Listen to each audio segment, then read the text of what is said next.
Hello viewers, అందరికీ నమస్కారము. ఎలా ఉన్నారండి అందరూ? Hope everyone doing very very very good. అందరికీ హ్యాపీ నవరాత్రి డేస్. చూస్తూనే ఉన్నాను నేను.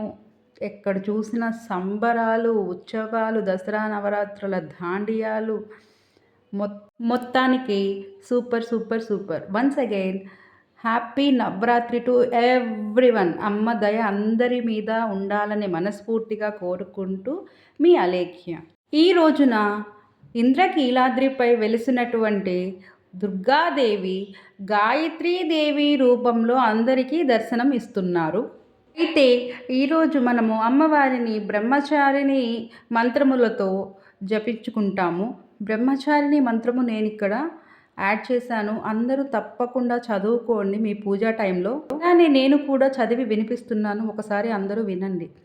దదాన కర పద్మాభ్యం అక్షమాల కమండల దేవి ప్రదేత్మయి బ్రహ్మచారిణ్యోత్తమం.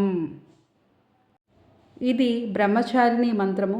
మార్నింగ్ ఆర్ ఈవినింగ్ మీ పూజ టైంలో తప్పకుండా చదువుకోండి, మంచి జరుగుతుంది. అలానే ఈరోజు అమ్మవారి అవతారము గాయత్రీదేవి అని ఇందాక చెప్పుకున్నాం కదా.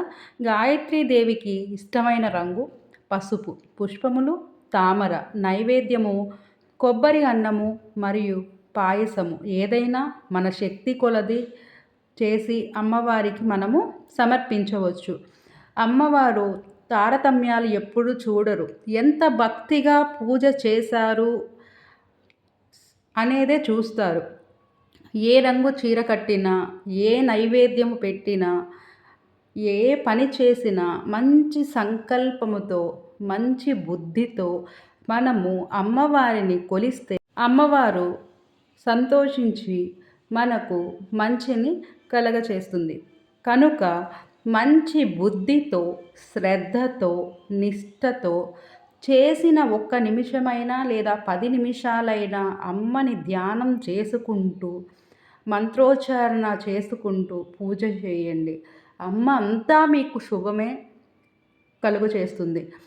ఇంకా ఈ వీడియోలో జత చేసినటువంటి ఫోటోలు, టెంపుల్స్ అండ్ హారతి వీడియోలు కూడా నాకు నియర్ బై ఉన్నటువంటి టెంపుల్స్లో నేను విజిట్ చేసినవి మీరు చూస్తారు అని ఇక్కడ యాడ్ చేశాను.